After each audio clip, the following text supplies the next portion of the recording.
달빛처럼 포근한 옛 이야기 월명야담입니다. 오늘도 건강과 웃음이 늘 함께 하시길 바랍니다. 구독과 좋아요로 함께 해주시면 더 많은 이야기를 들려드릴 수 있습니다. 자, 이제 달빛 같은 이야기 속으로 함께 걸어가 보겠습니다.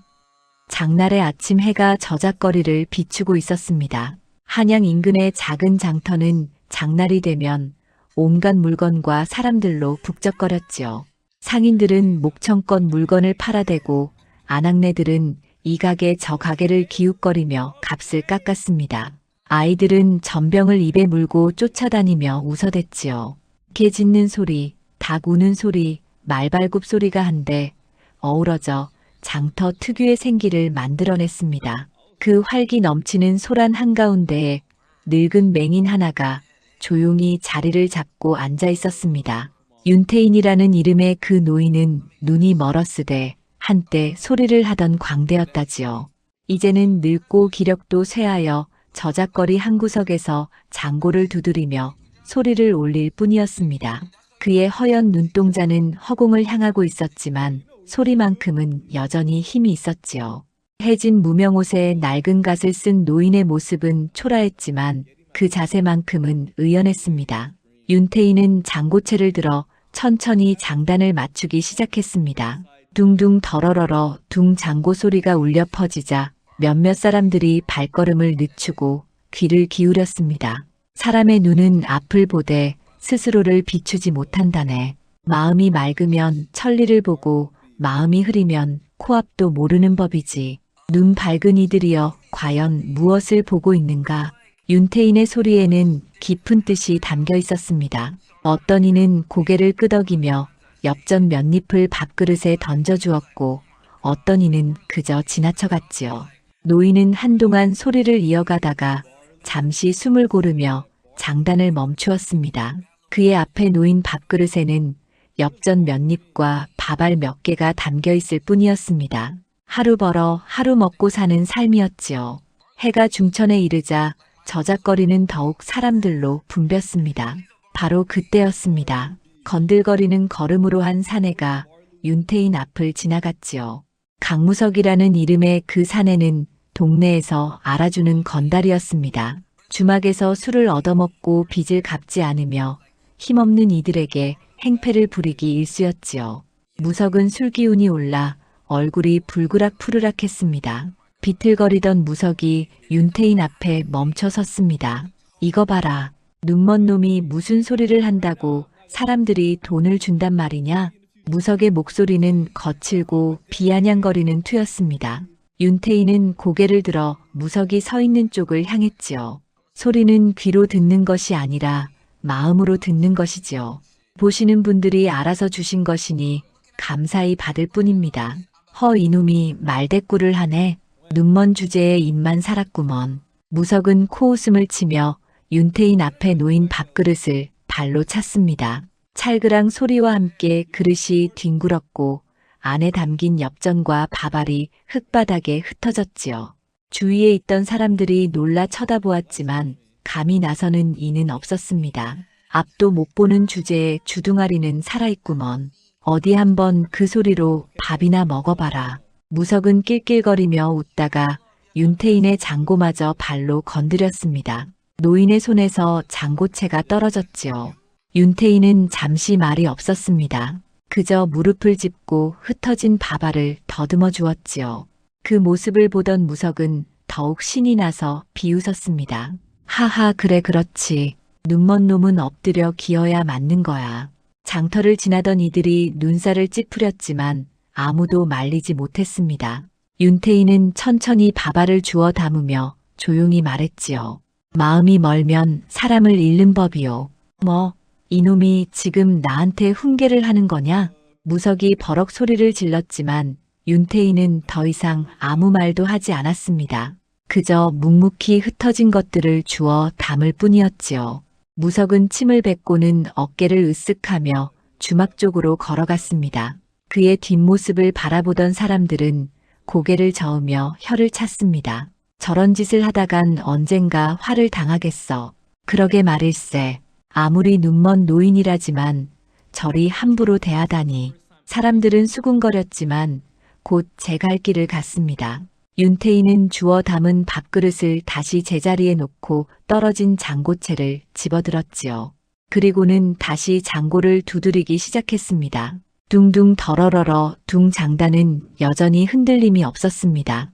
해가 뉘엿뉘엿 넘어가고 저녁 어스름이 장터를 감쌌습니다. 하루 장사를 마친 상인들은 지친 몸을 이끌고 집으로 돌아갔지요. 하지만 주막만큼은 여전히 불이 환하게 켜져 있었습니다. 장날이면 주막은 돈을 만진 장사치들과 술 한 잔 걸치려는 이들로 붐비기 마련이었지요. 홍철이 운영하는 주막도 마찬가지였습니다. 작은 주막이었지만 술맛이 좋기로 소문나 손님이 끊이지 않았지요.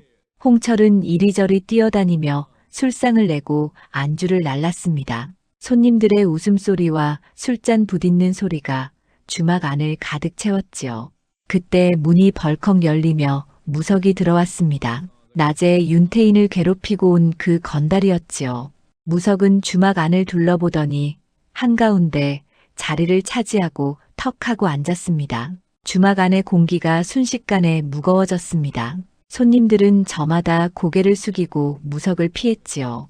주인, 술 내오너라. 오늘 장날인데 제대로 한잔 해야지. 홍철은 애써 웃으며 다가갔습니다. 무석은 술값을 제대로 치른 적이 없었지만 감히 독촉할 수도 없는 노릇이었지요. 예, 알겠습니다. 금방 가져오겠습니다. 홍철이 황급히 술상을 차려왔습니다. 탁배기 한 주전자와 안주 몇 가지가 상에 올랐지요. 무석은 대뜸 술잔을 들이켰습니다. 거친 숨소리와 함께 술이 목구멍으로 넘어갔습니다. 그 역시 장날엔 술이 제맛이지. 무석은 혼자 술을 마시다가 문득 무엇이 생각났는지 홍철을 불렀습니다. 주인장, 오늘 장터에서 재미난 구경을 했네. 눈먼 놈이 장고를 두드리며 소리를 하더구먼. 아, 윤태인 영감 말씀이신가 봅니다.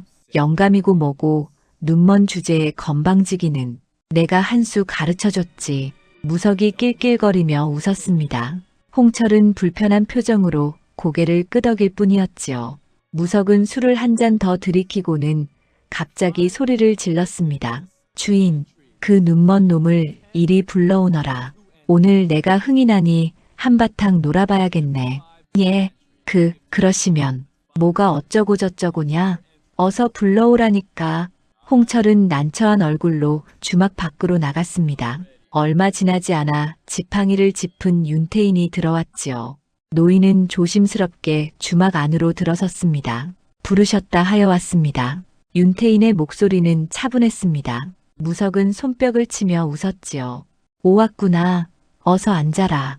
오늘 내가 술이라도 한 잔 사주지. 노인은 무석이 가리키는 쪽으로 조심스럽게 걸어가 앉았습니다.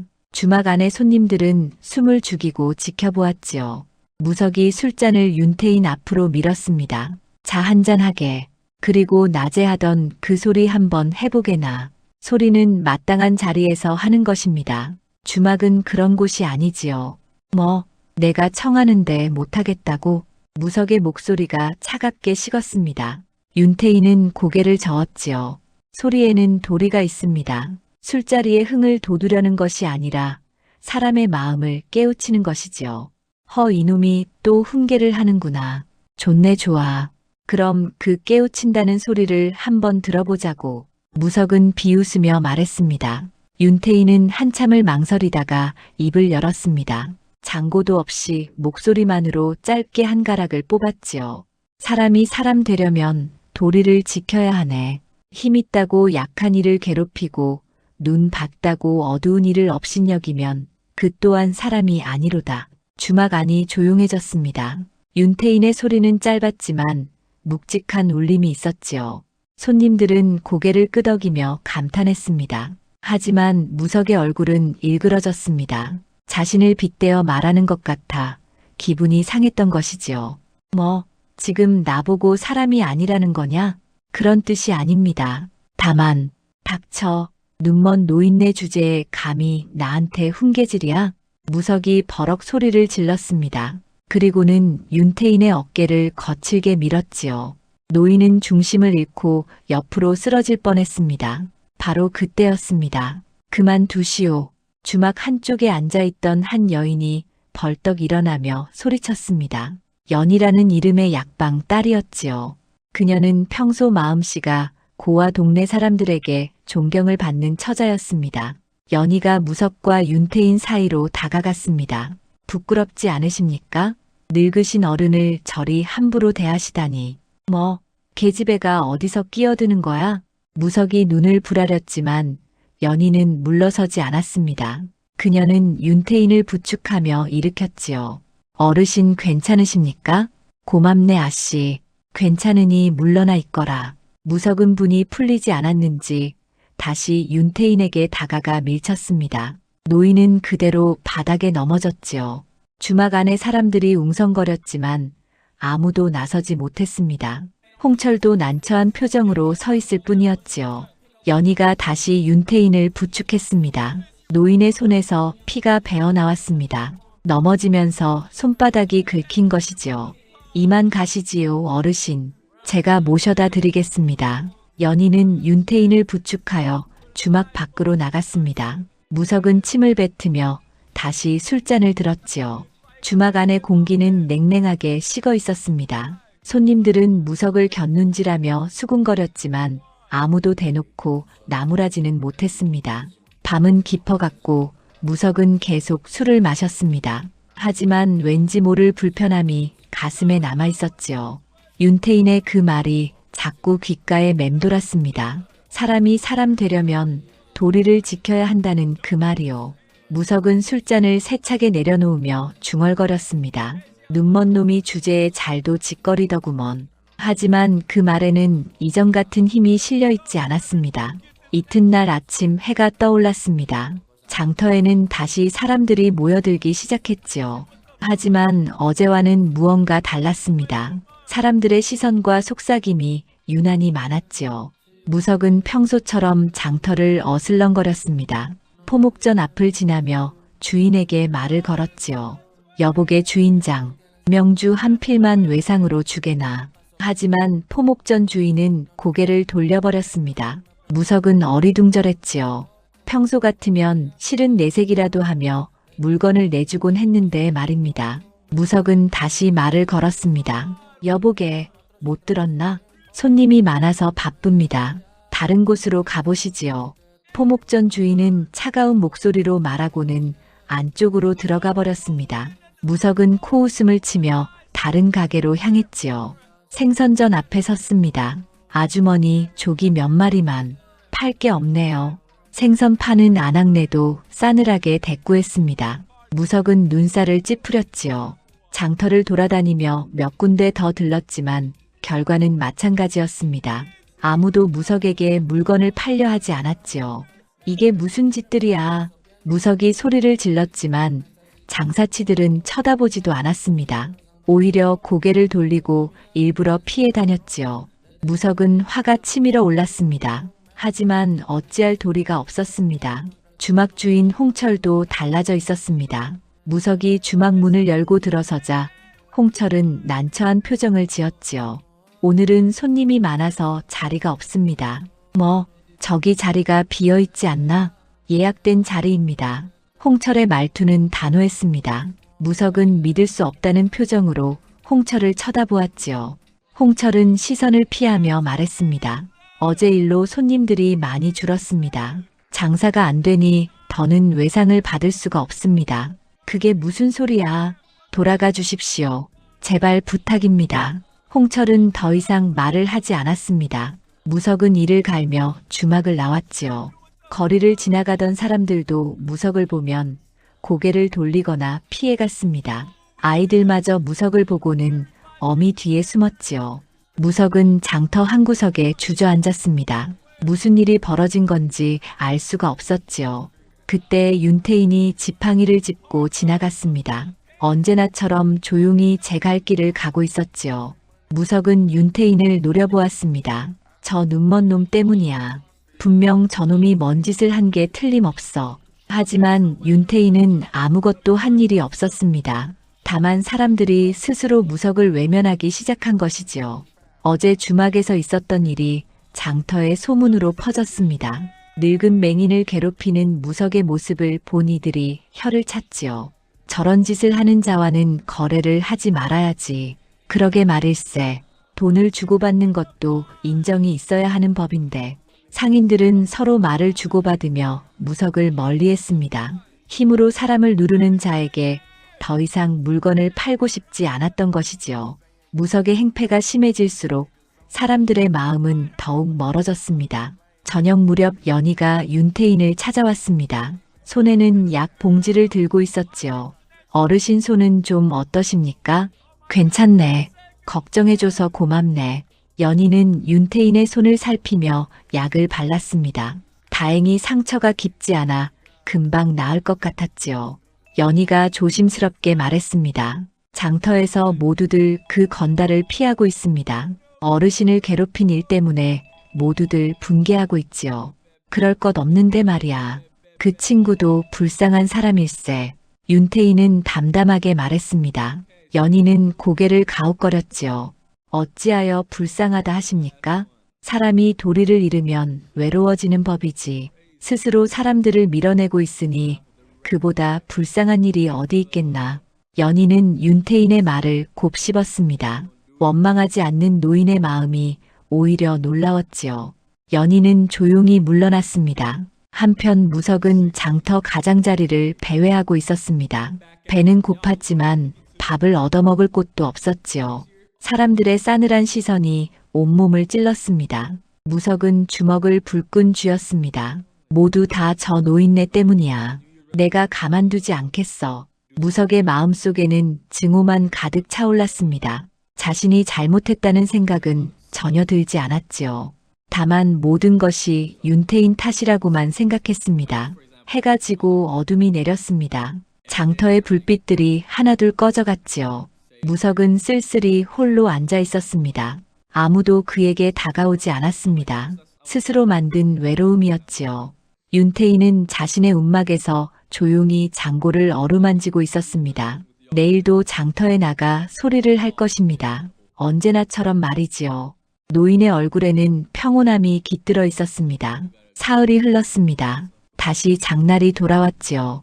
하지만 날씨가 좋지 않았습니다. 아침부터 먹구름이 하늘을 뒤덮더니 이내 장대비가 쏟아지기 시작했지요.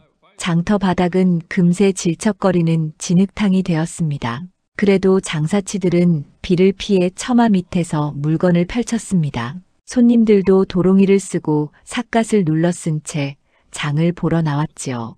윤태인도 여느 때처럼 장터 한 구석에 자리를 잡았습니다. 비를 맞지 않으려고 처마가 있는 곳을 골랐지요. 장고를 두드리는 소리가 빗소리에 섞여 들렸습니다. 사람들은 발걸음을 재촉하며 지나갔지요. 비 오는 날에는 장도 일찍 파하기 마련이었습니다. 장터 마루들은 빗물에 젖어 미끄러웠지요. 해가 중천을 지날 무렵 무석이 나타났습니다. 사흘 동안 제대로 먹지 못해 얼굴이 헬쑥해져 있었지요. 술기운으로 근근히 버티고 있었습니다. 무석은 비를 맞으며 장터를 헤매다가 윤태인을 발견했습니다. 저기 있구나. 무석의 눈빛이 험악하게 변했습니다. 모든 것이 저 노인 때문이라는 생각뿐이었지요. 무석은 비틀거리며 윤태인에게 다가갔습니다. 이 눈먼 놈, 내가 사람들한테 뭐라 한 거야? 윤태인은 장고를 멈추고 고개를 들었습니다. 나는 아무 말도 한 적 없네. 거짓말. 내가 뭔 짓을 했기에 사람들이 다 나를 피하는 거야? 무석이 소리를 질렀습니다. 주위 사람들이 놀라 쳐다보았지요. 하지만 아무도 가까이 다가오지 않았습니다. 윤태인은 차분하게 대답했습니다. 사람들이 피하는 것은 자네 탓일세. 내가 한 일은 아무것도 없네. 뭐라고? 감히 또 나한테 훈계를 하는 거냐? 무석이 윤태인의 멱살을 잡아 일으켰습니다. 노인은 중심을 잃고 비틀거렸지요. 사람들이 웅성거렸지만 말리는 이는 없었습니다. 그만두시오. 연희가 다시 나타나 무석을 말렸습니다. 하지만 무석은 연희를 거칠게 밀쳐냈지요. 연희는 비틀거리며 뒤로 물러섰습니다. 비켜. 오늘은 끝장을 봐야겠어. 무석이 윤태인을 향해 주먹을 휘둘렀습니다. 노인은 옆으로 비켜서려 했지만 눈이 보이지 않아 제대로 피하지 못했지요. 무석의 손이 윤태인의 어깨를 밀쳤습니다. 바로 그 순간이었습니다. 무석의 발이 빗물에 젖은 마루에서 헛디뎠지요. 몸이 앞으로 쏠리며 중심을 잃었습니다. 무석은 팔을 휘저으며 균형을 잡으려 했지만 소용없었습니다. 옆에는 곡식을 가득 실은 수레가 세워져 있었습니다. 무석의 몸이 수레에 부딪히자 수레가 기울었지요. 곡식 가마니가 우르르 쏟아져 내렸습니다. 그중 하나가 무석의 어깨를 강타했습니다. 으악! 무석의 비명소리가 장터에 울렸습니다. 그는 그대로 바닥에 쓰러졌지요. 곡식 가마니들이 무석의 몸 위로 떨어졌습니다. 장터가 일순 조용해졌습니다. 사람이 깔렸다. 어서 치워라. 사람들이 황급히 달려와 가마니들을 치웠습니다. 무석은 신음하며 바닥에 누워 있었지요.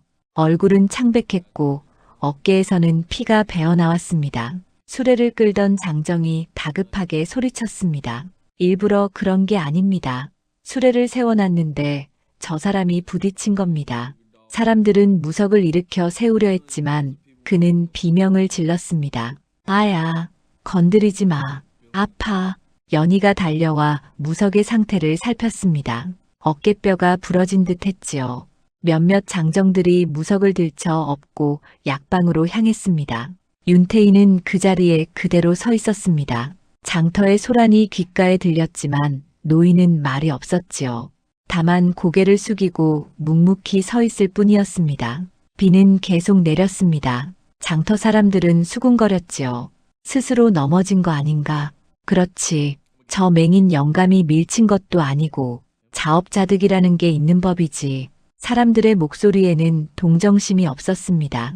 오히려 당연한 일이라는 듯 담담했지요. 무석이 그동안 저지른 행패들을 모두가 기억하고 있었습니다. 윤태인은 천천히 자리에 앉아 다시 장고를 두드렸습니다.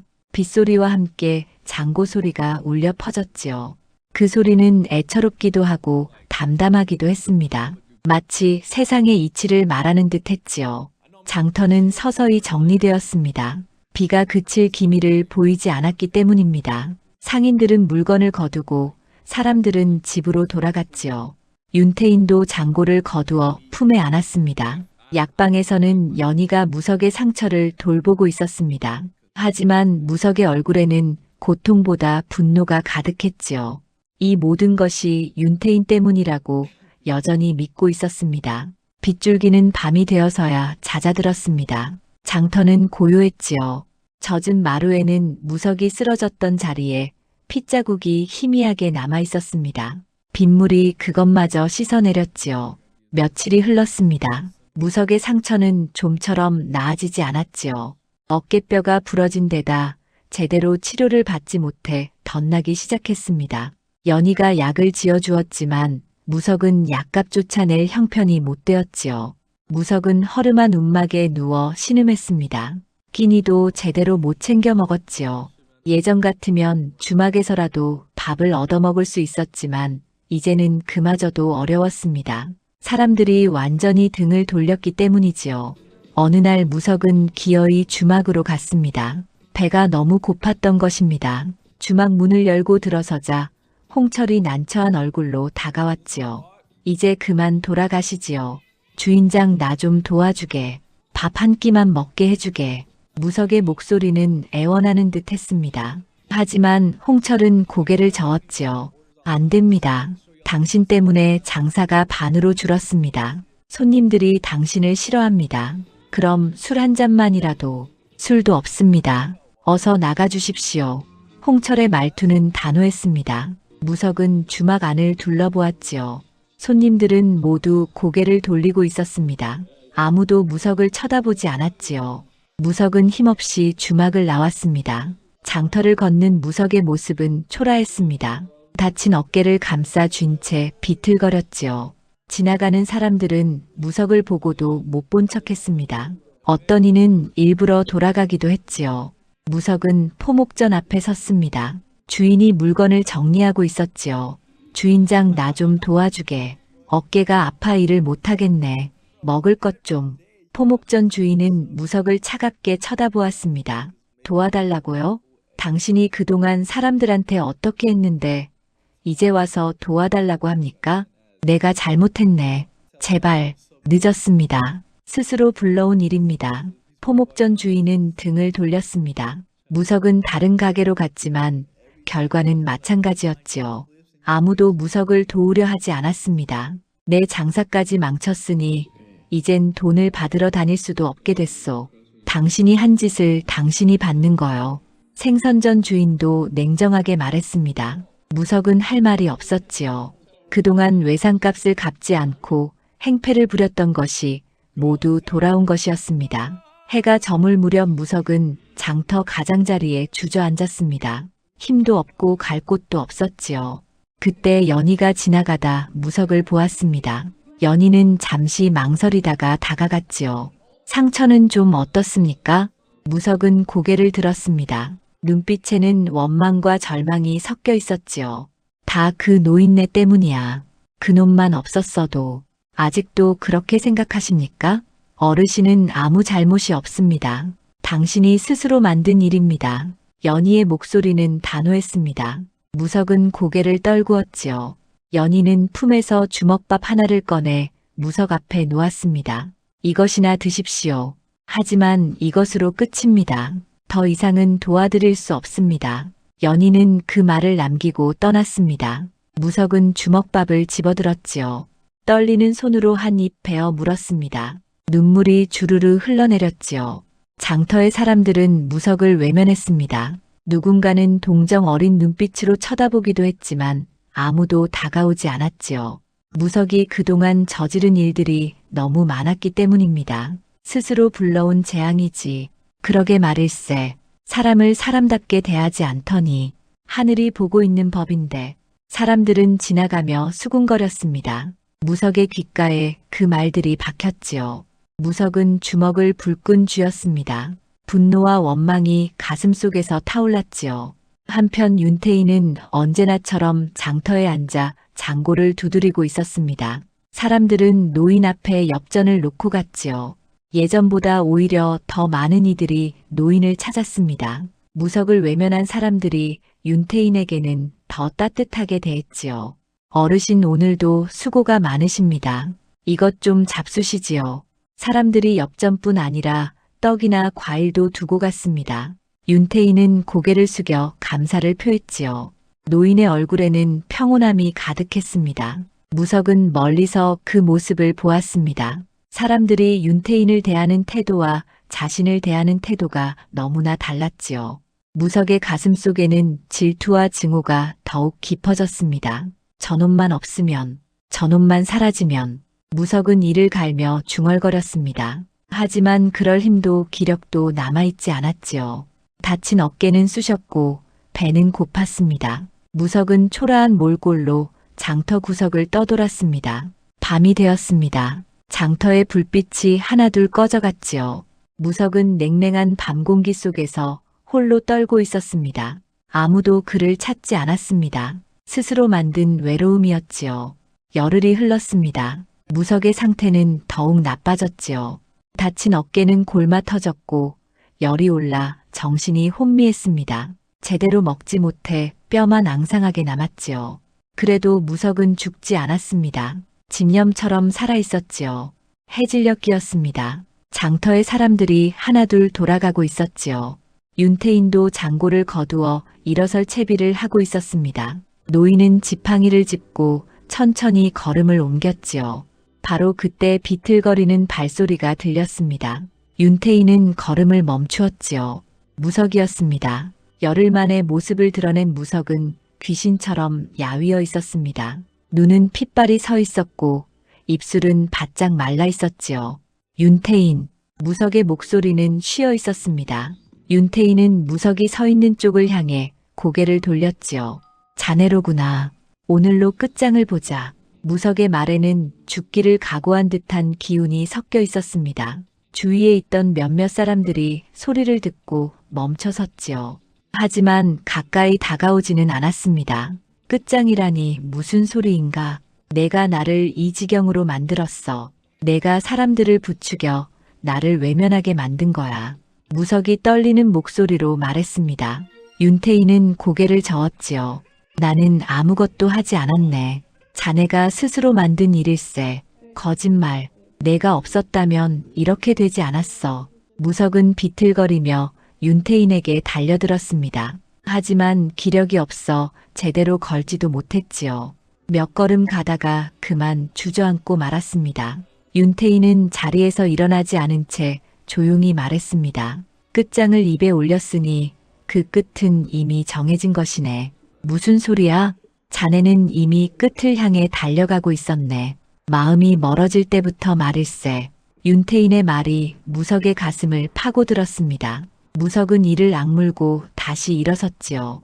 비틀거리며 윤태인을 향해 걸었습니다. 내 놈이 뭘 안다고. 무석이 손을 뻗어 윤태인을 잡으려 했습니다. 하지만 그 순간 발이 헛디졌지요. 장터 끝 돌계단이 있는 곳이었습니다. 며칠 전 내린 비로 계단은 아직 젖어 있었지요. 무석의 몸이 앞으로 쏠렸습니다. 중심을 잡으려 팔을 휘저었지만 소용없었지요. 몸이 돌계단 아래로 굴러떨어졌습니다. 쿵탁쿵 돌계단을 굴러내려가는 소리가 장터에 울렸습니다. 아이고! 지켜보던 사람들이 놀라 소리쳤습니다. 무석은 계단 아래에 쓰러져 있었지요. 몇몇이 급히 달려가 무석을 살폈습니다. 숨이 붙어 있습니다. 어서 약방으로 옮겨야 합니다. 사람들이 무석을 들쳐 업고 연희의 약방으로 급히 달려갔습니다. 윤태인은 그 자리에 그대로 서 있었지요. 노인의 얼굴에는 깊은 슬픔이 어려 있었습니다. 연희가 달려와 윤태인의 손을 잡았습니다. 어르신 괜찮으십니까? 나는 괜찮네. 그 친구가 걱정이구나. 어르신은 아무 잘못도 없으십니다. 그 사람이 스스로 알고 있네. 하지만 가슴이 아프구나. 한 사람이 저리 무너지는 것을 보는 게 말일세. 윤태인의 목소리에는 안타까움이 묻어났습니다. 연희는 노인을 부축하여 자리로 안내했지요. 약방에서는 여러 사람들이 무석을 둘러싸고 있었습니다. 연희의 아버지인 약방 주인이 무석을 살폈지요. 상처가 덧나서 열이 심하게 올랐습니다. 계단에서 굴러떨어지며 갈비뼈도 부러진 듯합니다. 살 수 있겠습니까? 글쎄요. 이미 몸이 많이 약해진 상태라. 약방 주인은 고개를 저었습니다. 무석은 신음하며 누워 있었지요. 의식이 흐릿했습니다. 장터로 돌아온 연희는 윤태인에게 무석의 상태를 전했습니다. 위독하다 합니다. 아마 연희는 말을 잇지 못했습니다. 윤태인은 깊은 한숨을 내쉬었지요. 그렇게 될 줄 알았네. 끝장을 말하는 순간 이미 정해진 일이었지. 어르신은 예견하셨습니까? 아니네. 다만 자네를 향해 달려오는 그 기운이 죽음을 향한 것임을 느꼈을 뿐이네. 윤태인의 말에 연희는 말이 없었습니다. 노인은 다시 장고를 어루만졌지요. 사람은 스스로 길을 만드는 법이네. 그 친구는 증오의 길을 택했고 그 끝에 이르렀을 뿐이지. 해가 완전히 넘어가고 어둠이 장터를 감쌌습니다. 윤태인은 지팡이를 짚고 천천히 자리를 떠났지요. 연희가 노인을 배웅했습니다. 어르신 조심히 가십시오. 고맙네 아씨. 자네도 몸 조심하게. 윤태인의 뒷모습이 어둠 속으로 사라졌습니다. 연희는 한참을 그 자리에 서 있었지요. 장터는 고요했습니다. 다만 약방에서 새어나오는 불빛만이 흔들리고 있었습니다. 무석은 약방 안에서 신음하고 있었습니다. 의식은 점점 희미해져 갔지요. 그의 생명은 꺼져가는 등불처럼 위태로웠습니다. 모든 것이 끝을 향해 가고 있었지요. 밤이 깊어갔습니다. 약방의 등불만이 외롭게 타오르고 있었지요. 무석은 자리에 누워 거친 숨을 몰아쉬고 있었습니다. 연희와 약방 주인이 밤새 간호했지만 무석의 상태는 나아지지 않았습니다. 새벽이 되자 무석의 숨소리가 더욱 가늘어졌습니다. 약방 주인이 고개를 저었지요. 이제 얼마 남지 않은 것 같습니다. 연희는 무석의 이마에 손을 얹었습니다. 뜨겁게 달아오른 열기가 느껴졌지요. 무석은 혼미한 의식 속에서 중얼거렸습니다. 어머니, 배고파요. 어린아이처럼 가느다란 목소리였습니다. 연희는 물에 적신 천으로 무석의 입술을 적셔주었지요. 무석의 눈꺼풀이 떨렸습니다. 동이 트기 시작했습니다. 희미한 아침 햇살이 약방 안으로 스며들었지요. 무석의 눈이 천천히 떠졌습니다. 흐릿한 시선이 천장을 향했습니다. 여기가 어디지? 약방입니다. 진정하십시오. 연희가 다가가 무석의 손을 잡았습니다. 무석은 고개를 돌려 연희를 보았지요. 나는 왜 이렇게 됐을까? 쉬십시오. 말씀하시면 안 됩니다. 아니야. 말해야겠어. 이제 시간이 없으니까. 무석의 목소리는 가늘게 떨렸습니다. 연희는 무석의 손을 꼭 잡아주었지요. 무석은 천천히 말을 이었습니다. 나도 처음부터 이런 사람은 아니었어. 어릴 적엔 착한 아이였다고 어머니가 말씀하셨지. 무석의 눈가에 눈물이 맺혔습니다. 오랜만에 흘리는 눈물이었지요. 그런데 언제부턴가 세상이 미워지기 시작했어. 힘없는 사람은 짓밟히기만 하더구. 그래서 나도 힘을 가져야겠다고 생각했지. 남을 짓밟는 쪽이 되어야겠다고. 연희는 말없이 무석의 이야기를 들었습니다. 무석은 거친 숨을 몰아쉬며 계속했지요. 하지만 그러면 그럴수록 더 외로워지더구. 사람들이 다 떠나가고 나 혼자만 남았어.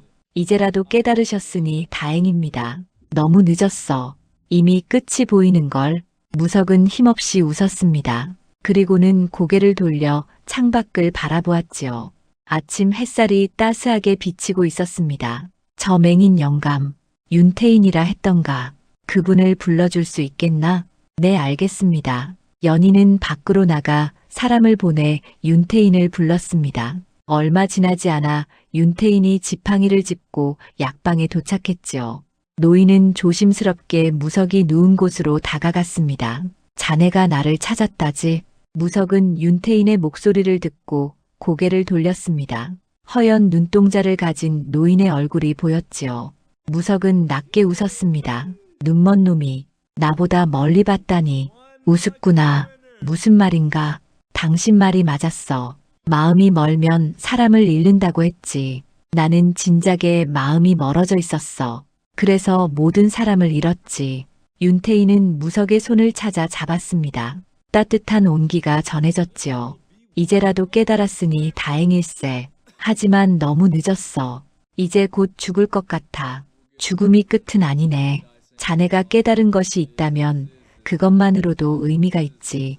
윤태인의 말에 무석의 눈에서 눈물이 흘러내렸습니다. 그동안 참아왔던 모든 감정이 터져나왔지요. 미안해. 정말 미안해. 당신한테, 사람들한테, 나 자신한테. 알고 있네. 이제 편히 쉬게. 무석은 윤태인의 손을 꼭 쥐었습니다. 그리고는 천천히 눈을 감았지요. 거친 숨소리가 점점 가늘어졌습니다. 해가 떠올랐습니다. 따스한 햇살이 약방 안을 비쳤지요. 무석의 입가에 희미한 미소가 걸려 있었습니다. 마지막 순간 무언가를 깨달은 듯한 표정이었지요. 그리고 마침내 무석의 숨이 멈췄습니다. 약방 안이 고요해졌습니다. 연희가 조용히 무석의 눈을 감겨주었지요. 윤태인은 여전히 무석의 손을 잡고 있었습니다. 편히 가게나. 윤태인의 낮은 목소리가 약방 안에 울렸습니다. 연희가 눈물을 닦으며 말했지요. 하늘의 벌이 아니라 그 스스로 부른 끝이었지요. 그렇네.